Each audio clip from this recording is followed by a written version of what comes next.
You're listening to the Virtual Business Show. I'm Lynn Prowse-Bishop. I'm excited about today's show because we're talking about the profound benefits of virtual assistants. If you're a sole operator or an independent professional or executive seeking top-notch confidential admin support without the overheads and complexities of hiring staff, you're in the right place.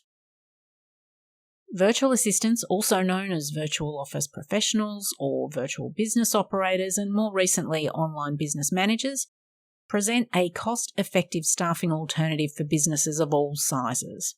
They're not temps, but small business owners themselves, deeply invested in the success of their clients. Think of a VA as your remote or home-based secretary, an independent contractor providing a range of personal assistant and office support services.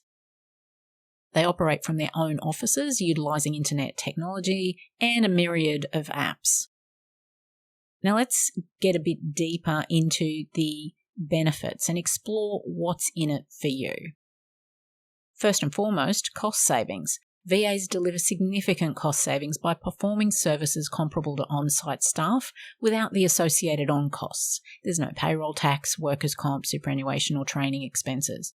VAs use their own equipment, eliminating equipment costs for the business and associated expenses like wear and tear, office space, lighting and utilities.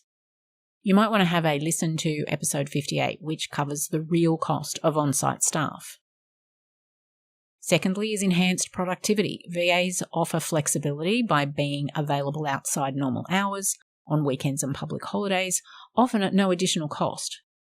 No more financial and productivity losses associated with office politics and casual conversations in the break room.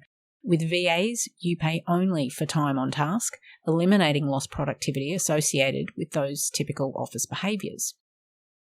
Thirdly, you get a long-term partnership. VAs form a partnership with clients, fostering a longer-term relationship similar to an on-site personal assistant, without those associated employee on-costs.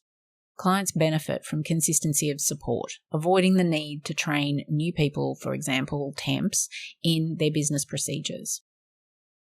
You get access to specialised skills. Clients gain access to these skills that maybe their in-house staff don't possess or that they don't want to learn, as well as specialised technologies and apps.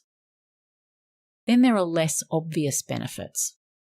Beyond cost savings, there are less obvious yet impactful benefits like instant marketing support across time zones, a symbiotic relationship where the VA has that vested interest in your success, unwavering commitment, enhanced productivity due to minimised office politics, flexibility in working hours, confidentiality in handling your intellectual property, and mitigating industrial relations risks, so there's no risk of unfair dismissal, harassment, or discrimination claims.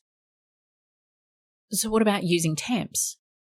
Well, for a start, temps don't always offer the most cost-effective solutions for clients, as on-costs are still factored into the hourly rate by the agency. In addition, when clients partner with a VA, they get that consistency of support, not a different person each time they need assistance. And there's no need, as I said, to keep training new people each time. As mentioned before, VAs are committed to client success. This differentiates them, not just from temps, but from freelancers on platforms like Upwork, Fiverr or Airtasker, as well as companies based in other countries. VAs offer a diverse range of office support services, including secretarial support, executive assistance, bookkeeping, web design, database management, transcription service, and heaps more. Their service offerings cater to the multifaceted needs of businesses. I'll include a link to my ebook on 105 Things a VA Can Do, which covers a large number of the services VAs provide, though not all of them. There's not much a VA can't do. Contrary to the myth that anyone can be a VA, being a professional VA requires years of office administration experience and specialisation. Professional VAs bring expertise from corporate settings, having managed offices, supervised personnel, and handled a broad spectrum of responsibilities. A colleague once put it this way: Being a VA is more than just proclaiming, I am a VA, logging onto a computer and creating a website. Professional VAs transition years of office administration experience and specialisation from a corporate setting to running their own successful business. Those experiences can include enrolment in advanced training courses, managing offices, and supervising large numbers of personnel, all while acting as the assistant to the owner. Others had responsibility for local area networks, creating and maintaining corporate websites, and planning major events. These are just a few examples of qualifications that help make a VA a professional. Episode 35 of the podcast covers the evolution of the VA industry and includes further thoughts on why not everyone can be a VA. In his book, The Obsolete Employee, Michael Russer aptly says, anytime you do something outside of your core competency, you pay top dollar for amateur results. When you're ready to elevate your business efficiency, cut costs, and embrace a new era of productivity, a VA will enable you to focus on your core competencies so you can achieve professional results. Professional VAs might just be the game changer that you're looking for. Until next time, stay inspired, stay productive, and keep thriving in your professional journey. I'm Lynn Prowse-Bishop. This is the Virtual Business Show. Thanks so much for listening.